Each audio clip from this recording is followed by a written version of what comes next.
저는 아프리카 선교를 하고 있는 전경수 목사입니다. 저는 오늘 저의 인생을 송두리째 흔들어 놓으신 하나님의 놀라운 부르심에 대해 이야기하려 합니다.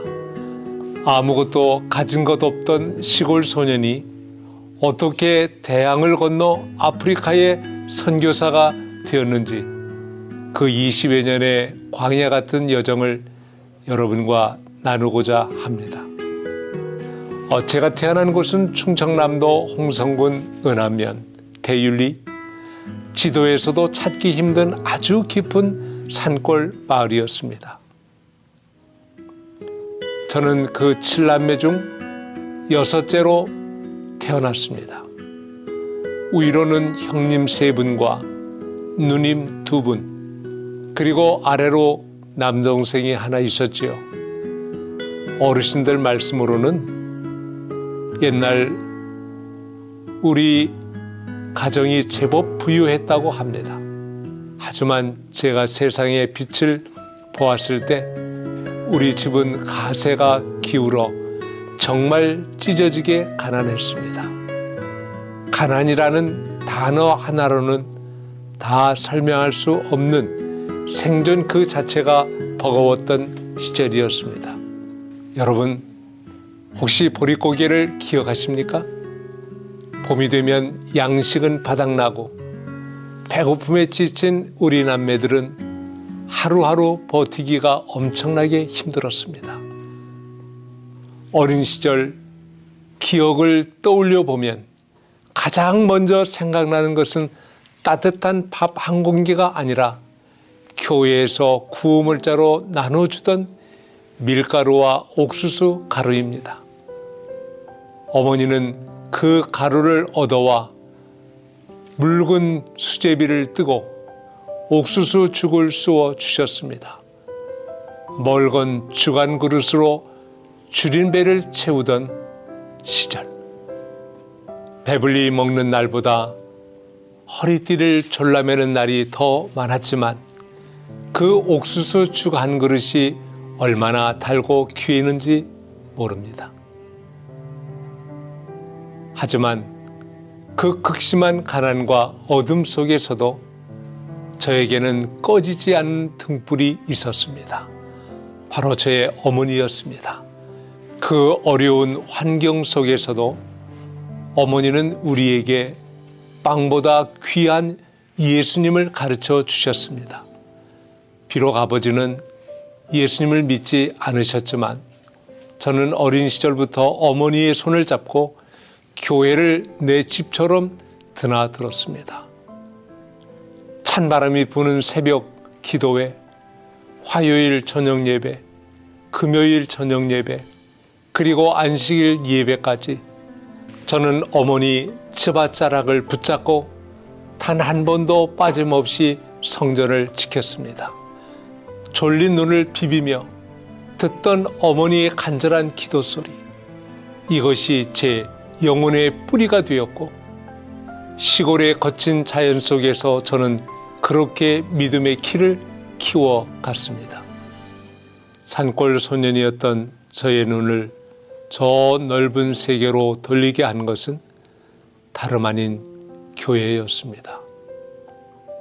매주 안식일 학교 시간에 진행되던 세계 선교 보고, 그 시간은 저에게 마법과도 같았습니다. 강단에서 들려오는 세계 각국의 소식들, 이름도 낯선 나라에서 목숨 걸고 복음을 전하는 선교사님들의 이야기는 저의 좁은 세계를 부수고 들어왔습니다. 잠자고 있던 저의 선교 DNA가 꿈틀대기 시작한 것입니다. 저 먼 나라에도 하나님을 믿는 사람들이 있구나. 나도 언젠가 저 선교 보고의 주인공이 될 수 있을까? 그때부터 저는 막연하지만 가슴 뛰는 꿈을 꾸기 시작했습니다. 세계 지도를 펴놓고 낯선 나라의 수도를 외우고 그 나라에서는 어떤 과일이나 어떤 지하자원이 유명한지를 달달 외웠습니다. 브라질 하면 커피와 고무, 철, 이렇게 말이죠. 관심이 생기니 사랑하게 되고 사랑하게 되니 더 깊이 알고 싶어졌습니다. 여러분, 선교는 그 나라의 매력이 있어야 가고 싶어지는 법입니다. 제가 훗날 목사가 되어 브라질 선교사로 6년을 가게 된 것은 결코 우연이 아니었습니다. 어린 시절부터 하나님께서 제 마음에 심어두신 거룩한 호기심의 열매였던 것입니다. 그리고 제 인생을 송두리째 바꾼 결정적인 사건이 일어났습니다. 제가 10살 초등학교 3학년 때였습니다. 한 분이 문을 드르륵 열고 저희 교실에 들어오셨습니다. 하얀 얼굴, 파란 눈, 큰 키의 백인 선교사님. 나중에 알고 보니 그분은 훗날 한국연합회장을 역임하신 위캅스, 위경수 목사님이셨습니다. 그분이 강단에서 서서 영어로 무슨 말씀을 하셨는데 시골 아이였던 저는 알아들을 수가 없었습니다. 하지만 그분의 온화한 미소와 아이들을 바라보는 따뜻한 눈빛을 마주하는 순간 제 어린 가슴에 뜨거운 불덩이 하나가 떨어졌습니다. 나도 크면 저분처럼 선교사가 되어야겠다. 마치 번개를 맞은 듯한 전율이었습니다. 그분은 잠시 머물다 교실을 떠나셨고 다시는 뵙지 못했습니다. 그분은 꿈에도 모르셨겠지요. 그 시골 학교 교실 구석에 앉아있던 까까머리 소년이 그 짧은 만남을 통해 평생을 선교사로 살기로 결심했다는 사실을요. 한 사람의 뒷모습이 누군가에게는 평생의 이정표가 됩니다. 그래서 저는 지금도 아프리카에 학교를 세우고 아이들을 만날 때마다 온매무새를 다듬고 웃음을 짓습니다. 나를 바라보는 저 아이들 중 단 한 명이라도 그때의 나처럼 선교사의 꿈을 꾼다면 그것이 얼마나 엄청난 기적이 될까. 그 벅찬 기대로 저는 아이들의 맑은 눈망울을 들여다 봅니다. 선교사가 되겠다는 꿈은 저를 유별난 아이로 만들었습니다. 8살 때 저는 어머니에게 떼를 썼습니다. 엄마, 나 삼육학교 보내주세요. 안 그러면 학교 안 가요. 집 바로 밑 50m 거리에 1200명이 다니는 큰 공립초등학교가 있었습니다. 편하게 다닐 수 있는 길을 두고 저는 굳이 집에서 30리 12km나 떨어진 광천의 서해삼육초등학교에 가겠다고 고집을 피웠습니다. 어머니께서 얼마나 난감하고 힘이 드셨을까요? 하지만 자식이기는 부모 없다고 결국 어머니는 저를 광천으로 보내셨습니다. 8살 어린 나이에 부모님 품을 떠나 형님과 누님과 함께 자취 생활을 시작했습니다. 어린아이가 감당하기엔 너무나 고달픈 객지 생활이었죠. 학비를 벌어야 했습니다. 형님과 함께 리어커를 끌고 연탄 배달을 했습니다. 찬바람을 맞으며 연탄을 따르다 보면 얼굴은 늘 시커먼 연탄 가루로 범벅이 되었습니다. 리어커를 반납하고 헐레벌떡 학교에 들어가면 친구들은 제 얼굴을 보고 손가락질하며 놀려댔습니다. 야, 검둥이 왔다. 검둥이. 어린 마음에 상처가 될 법도 했지만 지금 돌이켜보면 그것은 하나님의 신비한 섭리였습니다. 저는 이미 그때부터 얼굴이 검은 사람들, 검은 대륙, 아프리카의 형제들과 함께 살아야 할 운명을 미리 연습하고 있었던 것 같습니다. 그 고생은 고생이 아니라 선교사가 되기 위한 하나님의 혹독하고도 아름다운 훈련이었습니다. 많은 분들이 묻습니다. 목사님, 왜 하필 그 먼 아프리카입니까? 어린 시절 안교 시간에 부르던 노래 가사가 제 영혼의 문신처럼 새겨져 있습니다. 아프리카 어드메뇨, 한국에서 수말리, 바다 건너 구름 저편 야자수 무성한 곳, 언제나 주의 복되신 기별 그곳에 전할까, 그 백성 구원할까.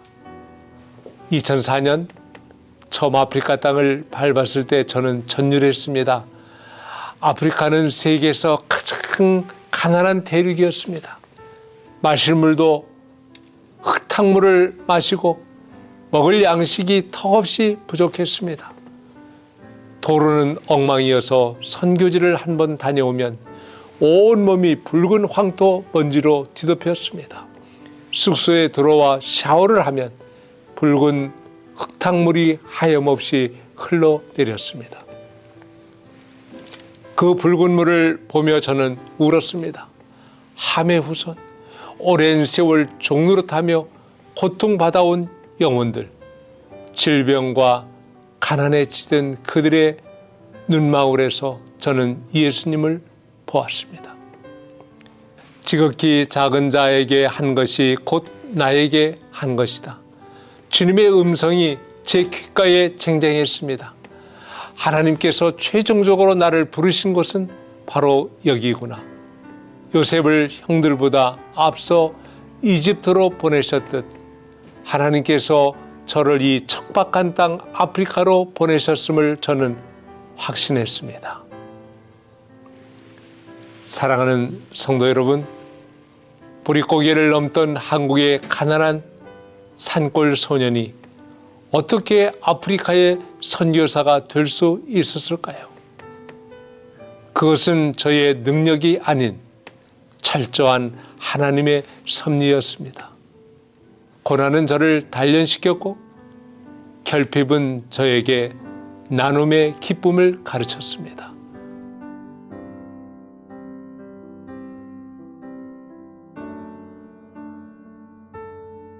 다음 시간에는 하나님께서 저에게 주신 특별한 도구, 자전거를 통해 어떻게 아프리카의 닫힌 문을 여셨는지 그 놀라운 기적의 이야기를 들려드리겠습니다. 감사합니다.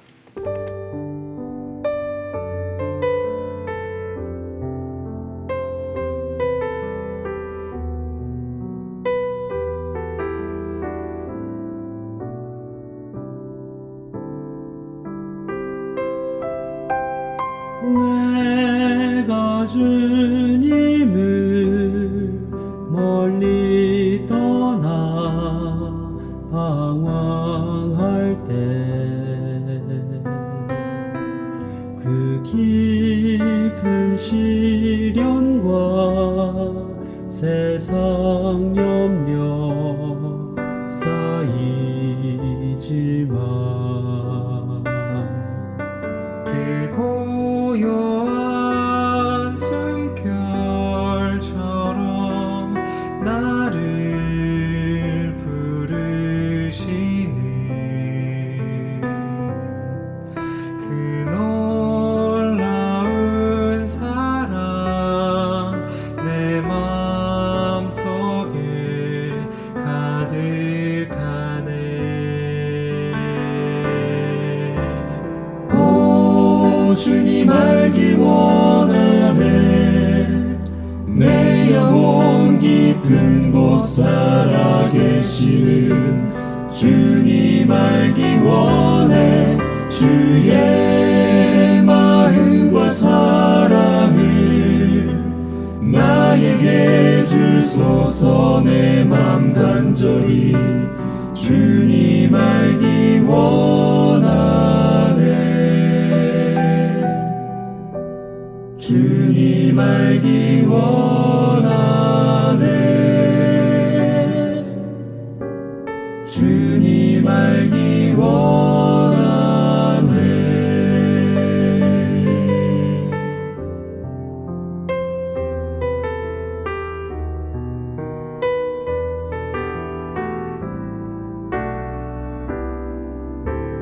매일 내 삶은 실패 속에 낙심하여 내 생명과 노래 빛을 잃고 쓰러지네. 내가 두려움 속에 주의 얼굴과 힘구할 때 주의 친절한 팔로 항상 나를 도우시네. 오 주님 알기 원하네. 내 영혼 깊은 곳 살아계시는 주님 알기 원해. 나의 생명 다하여서 주의 십자가 또 주의 그 부활 더욱 알기 원하네.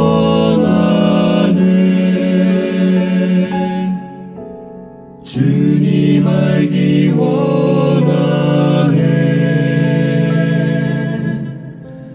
주님 사랑하네.